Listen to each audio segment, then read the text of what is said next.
King Satyavrat, who had ruled the Ikshvaku dynasty. King Satyavrat lived his life with honesty and had ruled his kingdom impartially. One day, a thought crossed his mind. He wanted to attain heaven in his mortal form. He went to Brahma Rishi Vashisht and pleaded, "Hey Munivar, my mind is at unease. A thought has been troubling me and is also responsible for my sleepless nights." Brahma Rishi Vashisht was surprised at every word coming out of the king's mouth.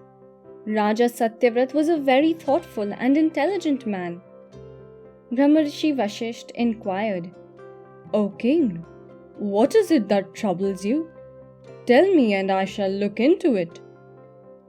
In a very sincere tone, the king began to express, "O Munivar, I have been serving my kingdom rightly. I have given judgments fairly. And moreover, I have never harmed anyone armless on the battlefield. I have maintained chivalry. My code of conduct also aligns with the principles of your teaching. Rajguru, you are my guiding light no matter the circumstances. Munivar, the thought that has been eating me hollow from inside is that after so many years of being dutiful, I wish to achieve heaven." Rishi Vashisht was relieved by hearing this. He giggled and said, "Oh Satyavrat, this should not bother you, for you have been true to your duty, values and morals. No one can stop you from achieving heaven." To which the king replied, "My wish is to be in heaven in mortal form. Tell me, great sage, what must I collect to commence the rituals that will help me accomplish this desire of mine?" Listening to such a plea, Brahma Rishi Vashisht was taken aback and said, "O great one, what has entered your mind is a corrupt thought. Such a thing cannot be done as the gods themselves forbid it. Those celestial supreme beings residing in heaven are omnipresent and formless, whereas you and I are made of earth, water, and other worldly elements. We can only attain heaven after our mortal form burns, freeing our soul from it." After giving him the knowledge of why a worldly creature cannot enter heaven, Brahma Rishi asked the king to forget this thought. The king left the hermitage with a heavy heart. He tried to contain his illicit thoughts, but this desire only grew stronger with each passing day. And so the king decided to meet the 100 sons of Brahma Rishi Vashisht. By this time, the king was filled with his mad desire, and so he went on offering all the materialistic pleasures to the 100 sons of Vashisht, who were also sages. All the sons of Brahma Rishi were enraged by this misconduct, to an extent that they cursed him to become a Chandal. All the sons of Vashisht said, "O king, one immodest thought has cost you your sensibility. You stand here shamelessly trying to sell us all the worldly pleasures that is a sin to us. O king, your act was nothing less than that of a mindless person. We hereby curse you to live the life of a Chandal." The charming and good-looking king had now turned into an unattractive-looking person. His clear and illuminating skin changed into unclean skin with bumps and bruises all over. The king could no longer go back to his kingdom, so he lived near the forest. As a Chandal, he would burn the dead bodies and live from the money he would get by doing this work.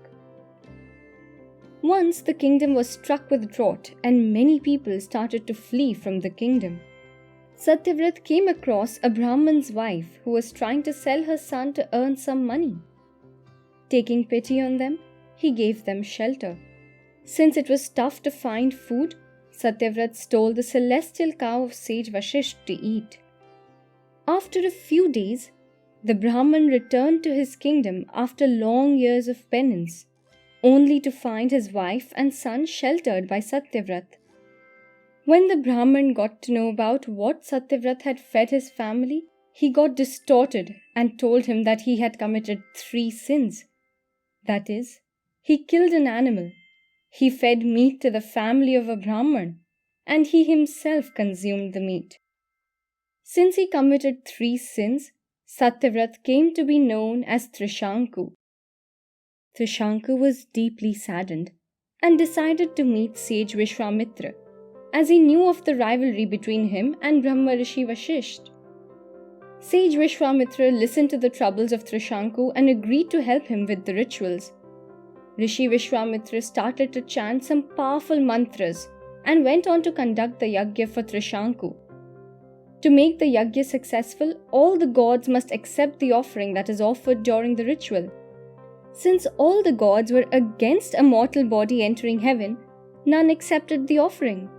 Thus, the yajna could not be successful, and this made Sage Vishwamitra furious.